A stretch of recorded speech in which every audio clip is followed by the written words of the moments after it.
चलिए अब इधर देखिए।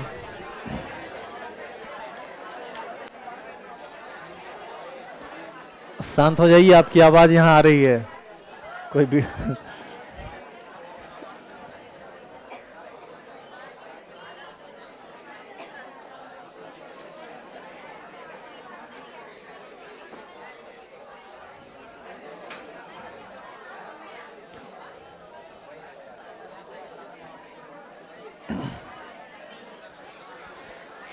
चलिए ध्यान दीजिए। आ जाओ।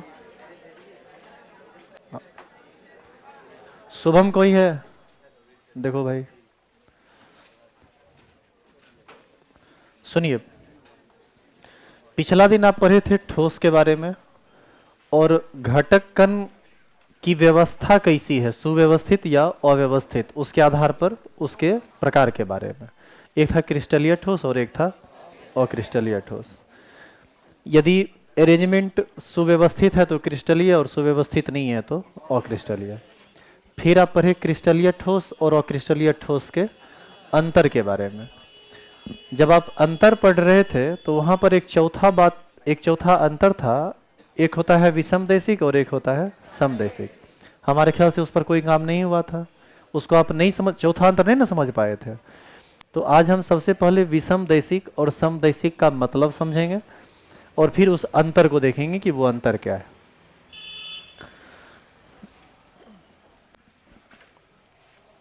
देखिए इधर, यह एक सॉलिड है। मान लीजिए बिल्कुल अंदर बाहर बिल्कुल एक जैसा मटेरियल है इसका। यदि हम इस डायरेक्शन में देखें तो घनत्व, इस डायरेक्शन में देखें तो घनत्व, इस डायरेक्शन में देखें तो घनत्व, इस डायरेक्शन में देखें तो घनत्व, मतलब किसी भी डायरेक्शन में पूरे ठोस में यदि घनत्व हर तरफ से समान आ रहा है तो इसका मतलब है कि यह समदैशिक है। सभी दिशा में समान भौतिक गुण हो तो क्या बोलते हैं? समदैशिक। और अलग अलग दिशा में यदि भौतिक गुण अलग अलग हो तो उसको क्या बोला जाता है? विषमदैशिक। तो समदैशिक और विषमदैशिक की परिभाषा क्या है, उस परिभाषा को पहले हम रसायन की भाषा में बोलते हैं। पहले आप उसको समझिए, बाद में हम फिर इस पर आएंगे। समदैशिक पदार्थ वैसे पदार्थ होते हैं जिसका भौतिक गुण जैसे विद्युतीय चालकता, उष्मीय चालकता, प्रतिरोध, प्रतिरोधकता, घनत्व, अपवर्तनांक सभी दिशा में समान होता है, वो कहलाता है समदैशिक।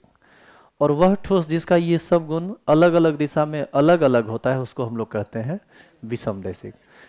तो यहाँ जो हेडिंग डाला हुआ है इसमें देखो लिखा हुआ है भौतिक गुणों के आधार पर पदार्थ को कितने भागों में बांटा गया? 2 भागों में। एक को कहा गया समदैशिक और एक को कहा गया विषमदैशिक। समदैशिक में वही बात लिखा हुआ है जो भी हम बोले थे, वह पदार्थ जिसका भौतिक गुण जैसे उष्मीय चालकता, विद्युतीय चालकता, प्रतिरोधकता, घनत्व, अपवर्तनांक सभी दिशा में समान होता है उसे समदैशिक कहते हैं।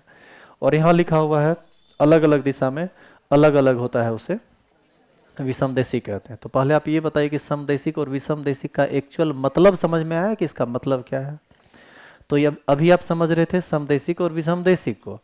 अब आप अंतर पर चलते हैं और उस अंतर को समझते हैं कि क्रिस्टलीय ठोस समदैशिक होता है या विषमदैशिक। इसके लिए हमको एक फोटो की जरूरत पड़ेगी, उस फोटो को थोड़ा पहले समझ लीजिए बोर्ड पर से देख के।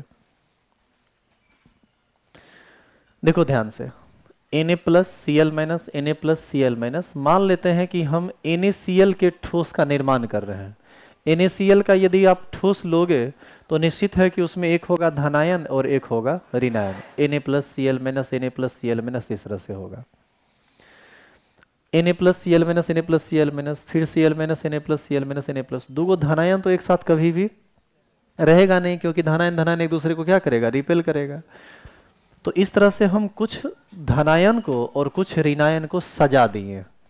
पहले आप हमको ये बताइए कि ये जो सजावट आपको दिख रहा है यह सुव्यवस्थित दिख रहा है, नियमित दिख रहा है, या अव्यवस्थित और अनियमित दिख रहा है? यह सुव्यवस्थित दिख रहा है, यह नियमित है। इसकी पहचान आपको हम कल बताए थे।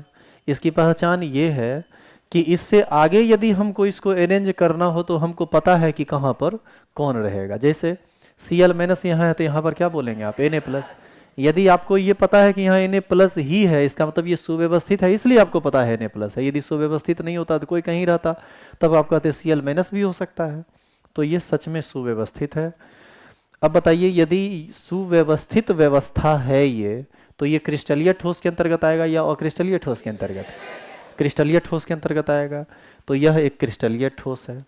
अब देखो, यदि हम इस डायरेक्शन में गुण चेक करें इस ठोस का, तो बताओ इस डायरेक्शन में सिर्फ Na plus Na plus Na plus Na plus आएगा, यानी सोडियम प्लस मतलब सोडियम आयन वाला गुण इसमें दिखेगा। अच्छा, यदि हम इस डायरेक्शन में देखें तो जरा देखो,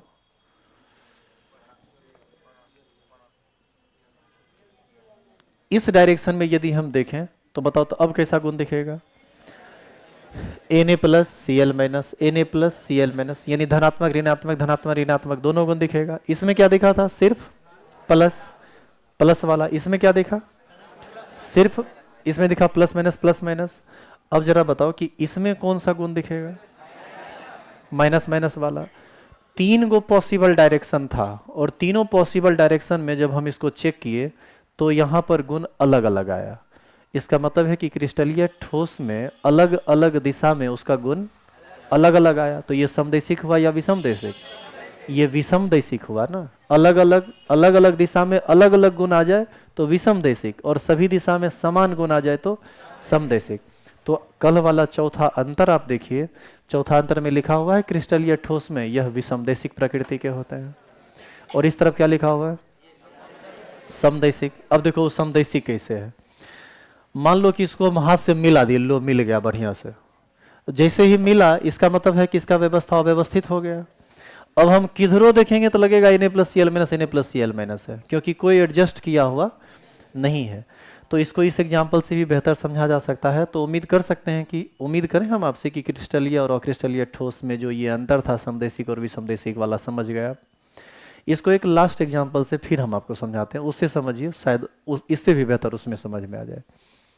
यहाँ पर लड़का लोग लड़की लोग ढेर सारे लोग बैठे हुए हैं। मान लीजिए कि हम यहाँ पर 10 लाइन लड़का का और 10 लाइन लड़की का लगाते हैं, और अरेंजमेंट कुछ इस तरह से करते हैं कि एक लाइन लड़का का, फिर दूसरा लाइन लड़की का, फिर तीसरा लड़का का, फिर लड़की का, मतलब अल्टरनेट लाइन लगा रहे हैं, लड़का लड़की लड़का लड़की, इस तरह से, जैसे Na plus Cl minus Na plus Cl minus. पहले आप ये बताइए कि ये व्यवस्था सुव्यवस्थित कहलाएगा या अव्यवस्थित कहलाएगा? सुव्यवस्थित कहलाएगा, क्योंकि आपको पता है कि किसके आगे में कौन है। अब देखिए, यदि हम लड़का वाले लाइन के सामने में खड़े हो जाएं तो सिर्फ लड़का वाला प्रॉपर्टी दिखेगा, लड़की वाले के सामने में खड़े हो जाएं तो सिर्फ लड़की वाला प्रॉपर्टी दिखेगा। यदि डायगोनली खड़े हो जाएं तब डायगोनली में तो लाइन कट करेगा, लड़का लड़की ये वाला गुण दिखेगा, हाँ या ना? तो अलग अलग डायरेक्शन में अलग अलग गुण दिखने लगा। तो बताइए, ये जो अरेंजमेंट हुआ ये विषमदैशिक हुआ या समदैशिक? विषमदैशिक। ये नियमित व्यवस्था था, यानी आप क्रिस्टलीय ठोस के हिस्सा थे और आप हो गए विषमदैशिक। इसका मतलब है कि क्रिस्टलीय कैसा होता है? विषमदैशिक। अब मान लो एगो जेसीबी आया, सुर पर चढ़ा के सबको मिला दिया, ले। अब ऐसी स्थिति में कहीं देखेंगे तो बतवा एक नजर आएगा, आएगा कि नहीं नजर आएगा? तो जहां तहां रहेगा तो हर तरफ एक जैसा लगेगा, लगेगा क्या हो गया, कहीं जाएंगे तो क्या बात है। तो ऐसी स्थिति में वो क्या हो जाएगा?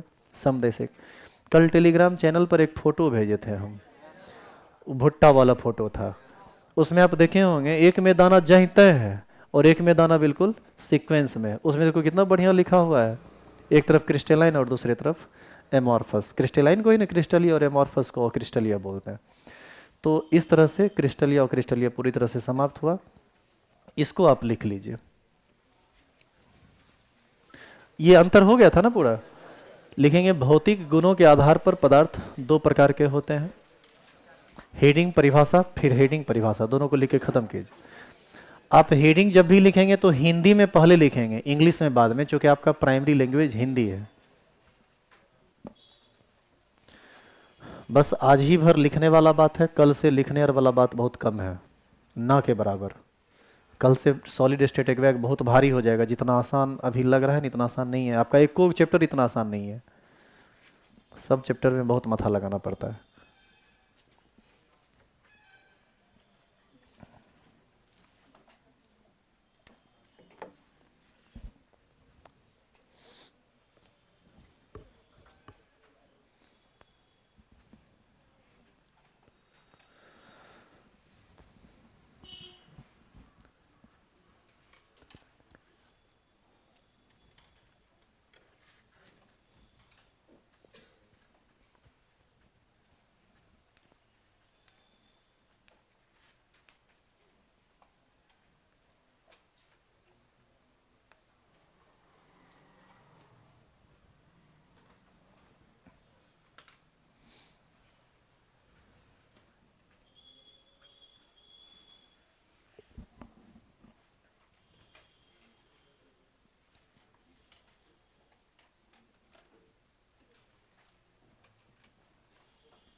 हो गया लिखा हुआ। तो अभी तक हम लोग क्रिस्टलीय ठोस और अक्रिस्टलीय ठोस पर थे। अब आइए एक बार फिर से हम लोग ठोस का वर्गीकरण करेंगे। पिछला दिन हम लोग पढ़े थे कि घटक कण की व्यवस्था कैसी है, इस आधार पर ठोस दो प्रकार का हुआ था। आज हम लोग देखेंगे कि घटक कण का प्रकृति कैसा है, इस आधार पर ठोस चार प्रकार का होता है। अब देखिए दोनों में अंतर क्या है। ठोस का वर्गीकरण वहां भी हुआ था, ठोस का वर्गीकरण यहां भी फिर कर रहे हैं। वहां पर किस आधार पर वर्गीकरण हुआ था? घटक कण की व्यवस्था के आधार पर कि वो सुव्यवस्थित है या सुव्यवस्थित नहीं है। अब जो वर्गीकरण होगा वह व्यवस्था के आधार पर नहीं होगा। अब जो वर्गीकरण होगा वह घटक कण के प्रकृति के आधार पर वर्गीकरण होगा। तो जो हम बोल रहे हैं वो ऐसे समझ में नहीं आएगा। कुछ एग्जाम्पल देखिए, इससे आपको बहुत आसानी से समझ में आ जाएगा कि किस आधार पर हम वर्गीकरण कर रहे हैं। जैसे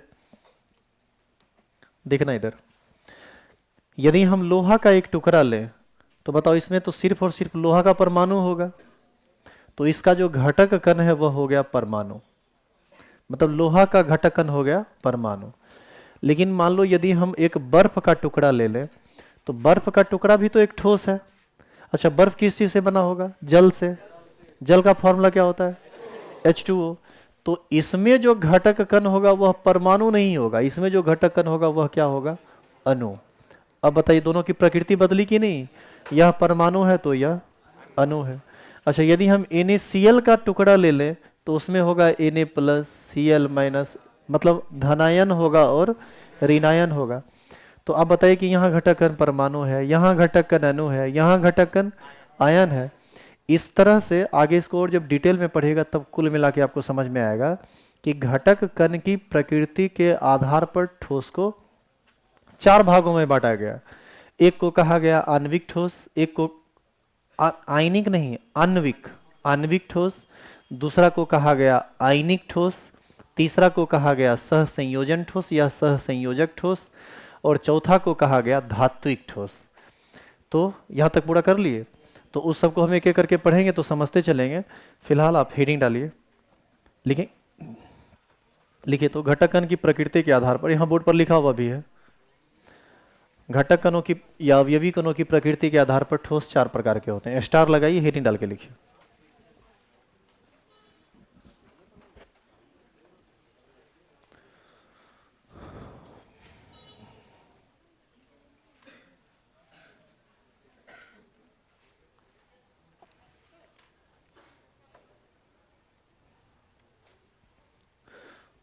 और जैसा कहा जाए वैसा करेंगे। इस लाइन को लिखने के बाद अवयवी कणों या घटक कणों की प्रकृति के आधार पर ठोस चार प्रकार के होते हैं लिखने के बाद आप रोमन में 1 2 3 4 लिखेंगे और सिर्फ हिंदी में लिखेंगे। पहला आणविक ठोस, दूसरा आयनिक ठोस, तीसरा सहसंयोजक ठोस, चौथा धात्विक ठोस। यहाँ पर आप इंग्लिश नहीं लिखेंगे। इसके बाद आप 1 नंबर हेडिंग डालिएगा और 1 नंबर हेडिंग में लिखेंगे आणविक ठोस और यहाँ पर इंग्लिश लिखेंगे मॉलिक्यूलर सॉलिड। क्योंकि हर बार आप हिंदी और इंग्लिश लिखिएगा तो काफ़ी टाइम लग जाएगा उसमें और बात उतने हैं। तो जहाँ ज़रूरत होगा वहाँ पर हम आपको बता देंगे कि कहाँ इंग्लिश लिखना है कहाँ नहीं।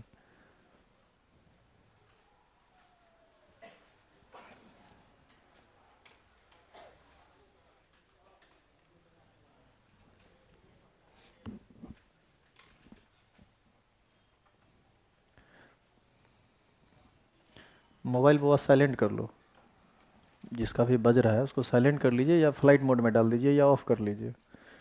क्लास में मोबाइल वगैरह मत यूज़ कीजिए। अब देखो आणविक ठोस में लिखा हुआ है, आणविक ठोस एक ऐसा ठोस होता है जिसका निर्माण किस चीज़ से होता है? अणुओं से। और आगे लिखा हुआ है अणुओं के वंडरवाल बल के द्वारा जुड़ने से होता है। अणु का मतलब समझ रहे हैं कि घटक कण अणु होगा। और वंडरवाल बल का मतलब ये है, पहले सुनिए वंडरवाल बल का मतलब क्या होता है। एक अणु दूसरे अणु से, दूसरा अणु तीसरे अणु से, तीसरा अणु चौथे अणु से जिस आकर्षण बल के द्वारा जुड़ा होता है उसी को हम लोग क्या बोलते हैं? वंडरवाल आकर्षण बल। जैसे सुनिएगा ध्यान से, जैसे H2O का एक अणु दूसरा से, दूसरा तीसरा से, तीसरा चौथा से जुड़ेगा तब ना बर्फ का निर्माण होगा। तो जिस आकर्षण बल के द्वारा जुड़ता है उसी को हम लोग वंडरवाल आकर्षण बल कहते हैं। और इस बल के अंतर्गत बहुत सारा तरह का बात आता है, इसी में आप हाइड्रोजन बंधन वगैरह को भी पढ़ेंगे। हालांकि वो कुछ अलग चीज़ है, आगे पढ़िएगा तो सब समझ में आएगा। तो इसका परिभाषा आप लिखेंगे, आणविक ठोस एक ऐसा ठोस होता है जिसका निर्माण अणुओं के वंडरवाल बल के द्वारा जोड़ने से होता है।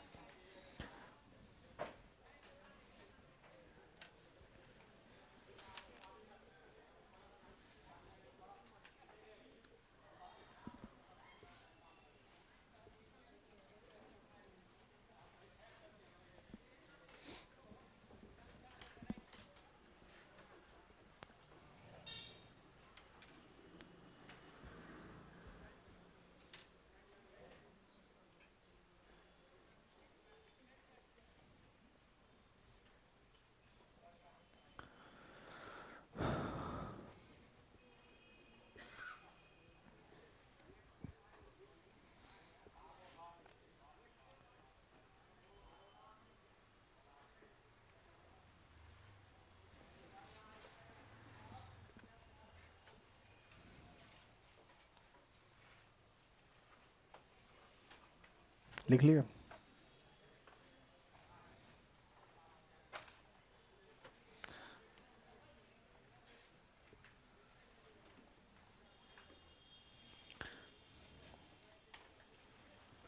अब सुनो पहले आगे। अवयवी कण के प्रकृति के आधार पर ठोस कितना प्रकार का? 4 प्रकार का। जिसका कौन प्रकार पढ़ रहे हैं हम लोग? पहला। आणविक ठोस के बारे में आप मेंटली बस इतना जानिए कि आणविक ठोस में जो घटक कण होता है वह क्या होता है? परमाणु, अणु या आयन? अणु होता है। आप लिखिए तो नोट करके नीचे। यहां तक पूरा कर लिए? नीचे लिखिए नोट। जो ये लिखा हुआ इसमें नहीं है, हम लिखा रहे हैं, लिखिए नीचे लिखिए नोट। लिखेंगे आणविक ठोस के घटक कण अणु होते हैं। आणविक ठोस के घटक कण, आणविक ठोस के घटक कण अणु होते हैं।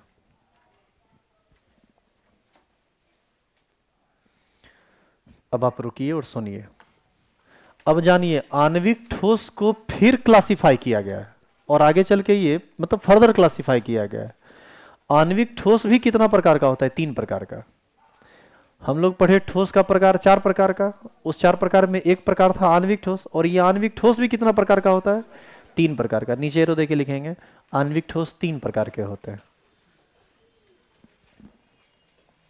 आणविक ठोस 3 प्रकार के होते हैं।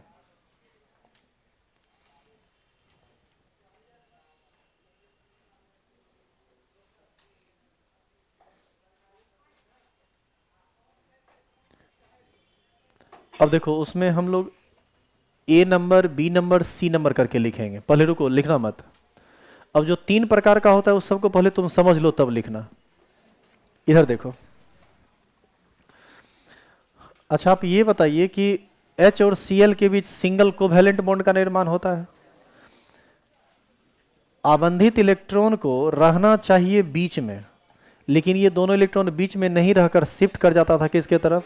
क्लोरीन के तरफ, क्योंकि क्लोरीन की वैद्युत ऋणात्मकता हाइड्रोजन से अधिक होता है। अब यहाँ पर वैसे कुछ लोग फंस जाएंगे जो 11th में क्लास नहीं किए, क्योंकि वैद्युत ऋणात्मकता आप नहीं जानते होंगे, तब आप उलझ जाइएगा। आंशिक धन आवेश और आंशिक ऋण आवेश शायद आप नहीं जानते होंगे, वहाँ पर आप फंस जाइएगा। तो मोटा मोटी आप ये समझिए कि हाइड्रोजन और क्लोरीन सिंगल कोवैलेंट बॉन्ड का निर्माण करता है, जिसमें एक इलेक्ट्रॉन हाइड्रोजन देता है और एक इलेक्ट्रॉन क्लोरीन देता है। क्लोरीन के नाभिक में 17 प्रोटॉन है और हाइड्रोजन के नाभिक में मात्र 1 प्रोटॉन है, जिसके कारण आबंधित इलेक्ट्रॉन को ये 1 प्रोटॉन इधर खींचता है और 17 प्रोटॉन इधर खींचता है। कौन ज्यादा खींच लेगा? 17 प्रोटॉन वाला। तो इसी को वैद्युत ऋणात्मकता कहा जाता है। तो हम कहेंगे कि हाइड्रोजन और क्लोरीन में क्लोरीन की वैद्युत ऋणात्मकता अधिक है, किससे? हाइड्रोजन से, जिसके कारण हाइड्रोजन को महसूस होता है कि मेरा इलेक्ट्रॉन लेकर क्लोरीन भाग रहा है, और ऐसी स्थिति में इस पर आंशिक ऋणावेश और इस पर आंशिक धनावेश उत्पन्न हो जाता है। और जब ये बंधन पूर्ण रूप से टूट जाएगा, इसका ये मतलब हुआ कि क्लोरीन सच में उसका इलेक्ट्रॉन लेके भाग गया। तो ऐसी स्थिति में H पर आ जाएगा प्लस और Cl पर आ जाएगा माइनस। लेकिन अभी बंधन जब तक टूटा नहीं है तब तक इस पर पार्शियल निगेटिव और इस पर पार्शियल पॉजिटिव। इस पर पॉजिटिव इसलिए क्योंकि इसका इलेक्ट्रॉन गया है, और इस पर पार्शियल निगेटिव इसलिए क्योंकि इसके पास इलेक्ट्रॉन आया है। आई बात समझ में? अच्छा, यदि हम Cl के बीच बंधन को देखें तो दोनों सेम तरह का परमाणु है, तो दोनों की वैद्युत ऋणात्मकता समान होगी। 17 प्रोटॉन इधर खींचेगा इस दोनों को, 17 प्रोटॉन इधर खींचेगा, बताइए इलेक्ट्रॉन बीचे में ना फंसा हुआ रह जाएगा। तो ऐसी स्थिति में यहां पर किसी प्रकार का कोई आवेश उत्पन्न नहीं होगा। तो जिस सहसंयोजन बंधन में आंशिक धनावेश और आंशिक ऋणावेश उत्पन्न होता है उसको हम लोग कहते हैं ध्रुवीय सहसंयोजन बंधन। और जिसमें ये आवेश उत्पन्न नहीं होते हैं, वैद्युत ऋणात्मकता समान होता है, तो उसको कहा जाता है अध्रुवीय सहसंयोजन बंधन। आई बात समझ में? तो इस अब मान लीजिए कि HCl किसी ठोस का निर्माण किया, तो इसमें आंशिक धनावेश आंशिक ऋणावेश वाली बात होगी। इसको कहा जाता है ए नंबर ठोस का, ये आणविक ठोस का पहला प्रकार। इसका नाम है ध्रुवीय आणविक ठोस। क्या बोलते हैं? ध्रुवीय आणविक ठोस। इसको क्या बोलेंगे? इसको बोला जाएगा अध्रुवीय आणविक ठोस। तो दो प्रकार हो गया। और एक होता है तीसरा प्रकार। अब तीसरा प्रकार क्या है वो देखिए। आप याद है, आप हाइड्रोजन बंधन पढ़े थे, हाइड्रोजन पर पार्शियल पॉजिटिव, फ्लोरीन पर पार्शियल निगेटिव। HF में फिर हाइड्रोजन पर पार्शियल पॉजिटिव और फ्लोरीन पर पार्शियल निगेटिव। फिर HF में सेम वही बात। आप याद करो, इसमें इतना निगेटिव और इसमें इतना पॉजिटिव होता है कि ये आपस में अंतराण्विक हाइड्रोजन बंधन का निर्माण कर लेता है। इसी को ना हम लोग H बॉन्ड कहा करते थे। और हाइड्रोजन बंधन का निर्माण सिर्फ तीने को केस में होता था, जब hydrogen most electronegative element fluorine से जुड़ा हो तब, ऑक्सीजन से जुड़ा हो तब, और नाइट्रोजन से जुड़ा हो तब। बाद बाकी किसी भी केस में हाइड्रोजन बंधन का निर्माण नहीं होता था। तो यदि किसी भी आणविक ठोस में हाइड्रोजन बंधन का निर्माण होता है तो उसको कहा जाता है हाइड्रोजन आबंधित आणविक ठोस। तो ये आणविक ठोस कितने प्रकार के हो गए? 3 प्रकार के। पहला ध्रुवीय आणविक ठोस, दूसरा अध्रुवीय आणविक ठोस, और तीसरा हाइड्रोजन आबंधित आणविक ठोस। तीनों का परिभाषा और एग्जाम्पल सुनिए। हम कहेंगे वह आणविक ठोस जिसमें अणु आपस में ध्रुवीय सहसंयोजन बंधन द्वारा जुड़े होते हैं। इसमें कहेंगे वह आणविक ठोस जिसमें अणु आपस में अध्रुवीय सहसंयोजन बंधन द्वारा जुड़े होते हैं। और इसमें कहेंगे वह आणविक ठोस जिसमें अणु एक दूसरे के साथ हाइड्रोजन बंधन के द्वारा जुड़े होते हैं, उसे हाइड्रोजन आबंधित आणविक ठोस कहते हैं। क्या बात समझ में आ गया? तो ए नंबर लिखिए। तो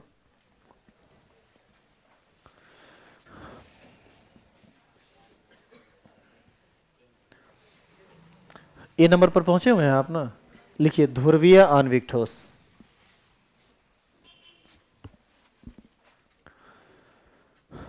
ध्रुवीय आणविक ठोस इंग्लिश में भी लिख लेना, पोलर मॉलिक्यूलर सॉलिड।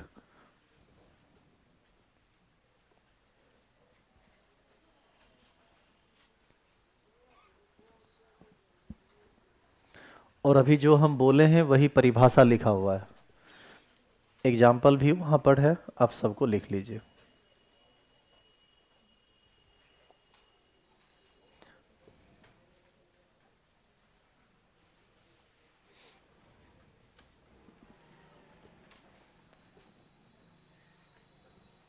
अच्छा बताओ, इस परिभाषा को देखकर इसका परिभाषा नहीं लिख सकते हो?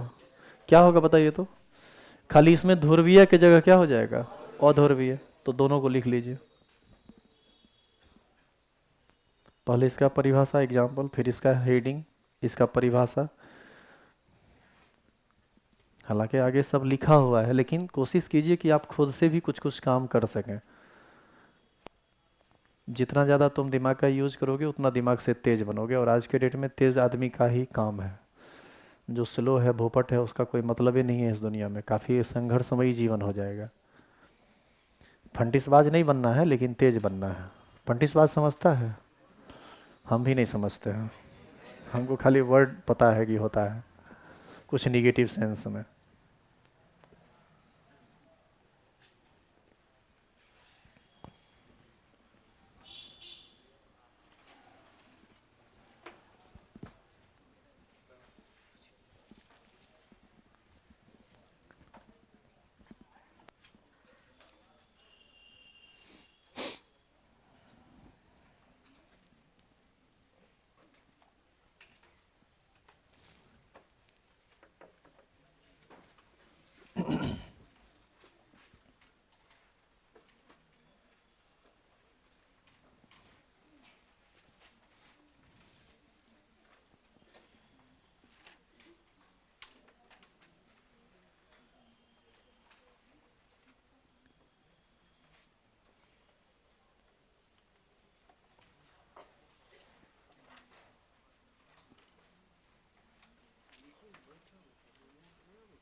हो गया था ना ये?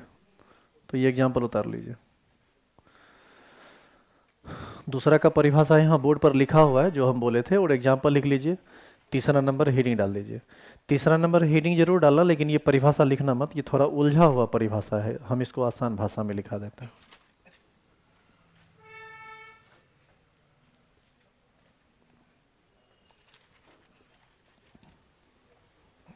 दूसरा टॉपिक का परिभाषा एग्जाम्पल लिखो, फिर तीसरा टॉपिक हेडिंग डाल दो, परिभाषा हम खुद लिखा देते हैं। जो बोर्ड पर लिखा हुआ था जिसको हम अभी काट दिए हैं वह भी सही परिभाषा है, गलत नहीं है वह भी, लेकिन हम इसको थोड़ा आसान लैंग्वेज में लिखा देते हैं।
क्या इसका परिभाषा लिखा है?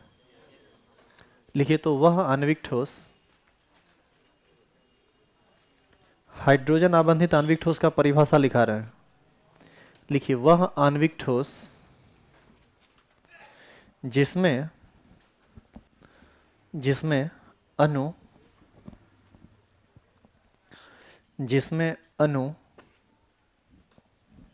आपस में आपस में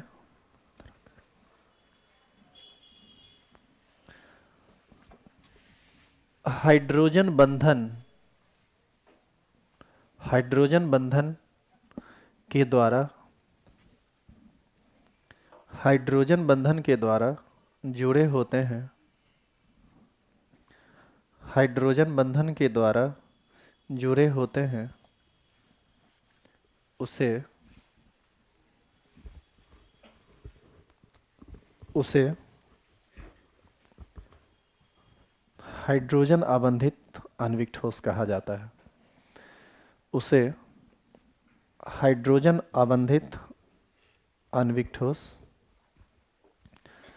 कहा जाता है।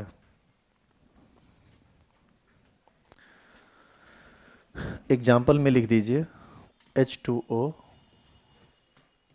HF ETC।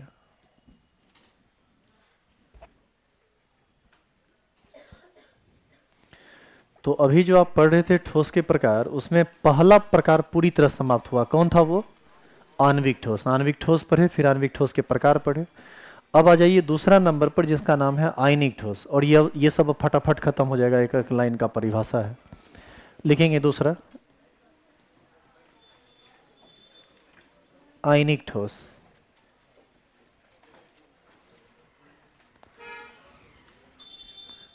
इंग्लिश में इसको बोलते हैं आयनिक सॉलिड। एगो बस यही चैप्टर इस तरह से पीपीटी पर पढ़ाई होगा, बाद बाकी सब चैप्टर प्रॉपर लिखाएंगे जैसे क्लास चलता है वैसे। इसमें थोड़ा 3 डायमेंशनल फोटो वीडियो इतना ना ज़्यादा है ना कि यदि सब चीज़ लिखने लगे हम खुद से तो बहुत ज़्यादा टाइम लग जाता है पढ़ाने में, और सिलेबस आपका बहुत बड़ा है। आयनिक ठोस, अब सुनिए ये आयनिक ठोस क्या होता है। आयनिक ठोस ऐसे ठोस होते हैं जिसके घटक कण धनायन और ऋणायन होते हैं। बस यही परिभाषा है, लिख लीजिए। लिखो, वह ठोस जिसके घटक कण, बोर्ड पर भी लिखा हुआ है, बोल भी रहे हैं, जैसे हो लिख लीजिए। वह ठोस जिसके घटक कण धनायन तथा ऋणायन होते हैं, धनायन तथा ऋणायन होते हैं। बोर्ड पर लिखा हुआ है, देख के लिखिए यदि लिखने में दिक्कत हो रहा है। वह ठोस जिसके घटक कण धनायन तथा ऋणायन होते हैं उसे आयनिक ठोस कहा जाता है।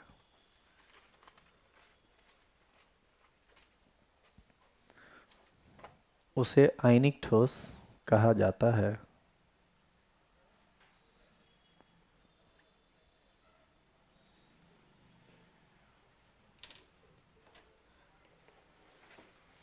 एग्जाम्पल में लिख दीजिए KCl NaCl ATC।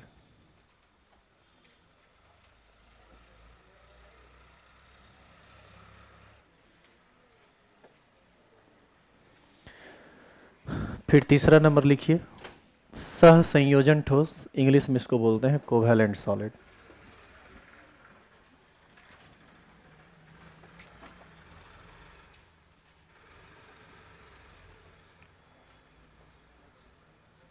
अच्छा ये बताओ, आयनिक ठोस के घटक कण क्या होंगे? आयन। आप यदि इसका आंसर दूसरे तरह से देना चाहें तो धनायन और ऋणायन भी लिख सकते हैं।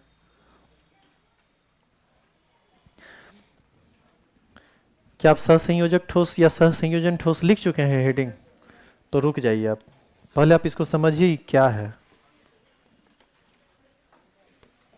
इधर बोर्ड पर ध्यान दीजिए। ये बताओ, ग्रेफाइट किस चीज से बना होता है? कार्बन से।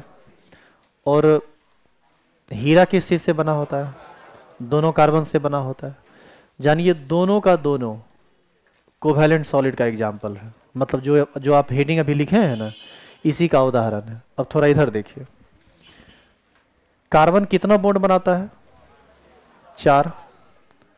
और यदि आप हीरा की बात करें, डायमंड की बात करें, तो हीरा में एक कार्बन दूसरे दूसरे कितने कार्बन से जुड़ा होगा? 4 कार्बन से। अब बताइए ये कार्बन कितने से जुड़ेगा?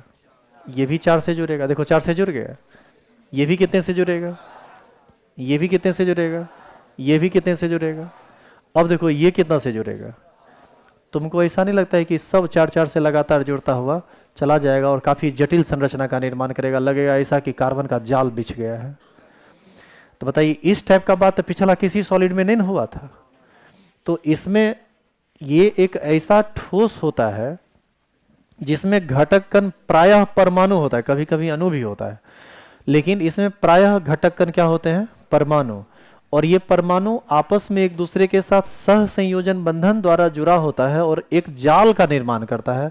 इसीलिए इस ठोस को हम लोग जालक्रम ठोस भी कहते हैं, जिसको इंग्लिश में नेटवर्क सॉलिड भी कहा जाता है।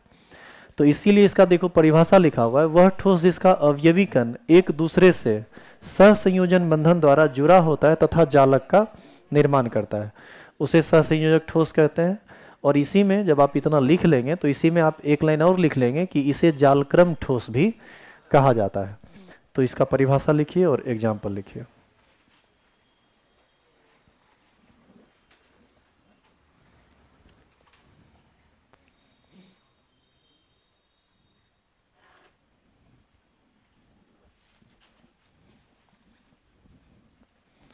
हम इसको आगे बढ़ा देते हैं।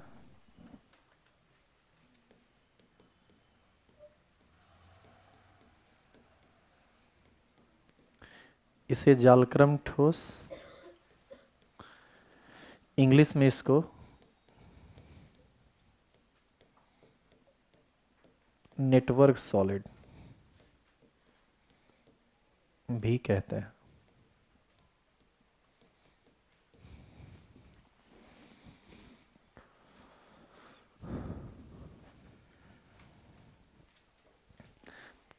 एग्जाम्पल में यदि आप हिंदी में लिखना चाहें, यहाँ इंग्लिश में लिखा हुआ है डायमंड ग्रेफाइट, तो हिंदी में आप लिख सकते हैं हीरा ग्रेफाइट SO2 ETC। अच्छा ये बताओ, हीरा जो है ये विद्युत का सुचालक होता है या कुचालक? हीरा विद्युत का कुचालक होता है, जबकि ग्रेफाइट विद्युत का सुचालक होता है। काहे होता है ये सब बात अभी टाइम मिला तो अभी, नहीं तो कल तो समझेंगे ही। ये सब आपका टॉपिक है।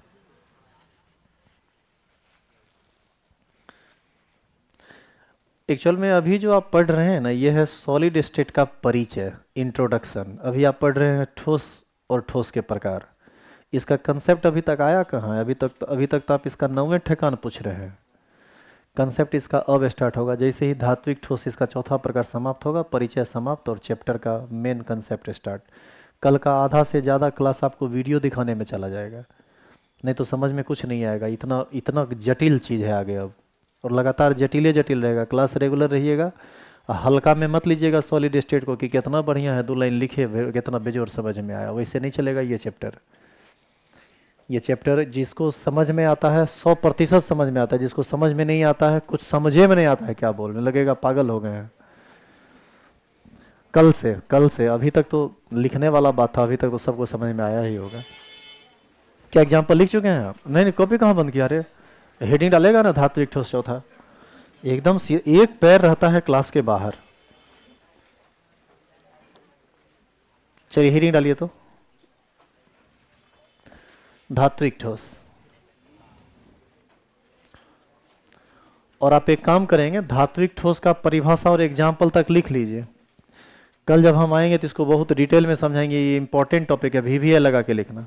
और यहाँ से आपका चैप्टर अब स्टार्ट होगा, क्रिस्टल जालक और एकक कोष्टिका।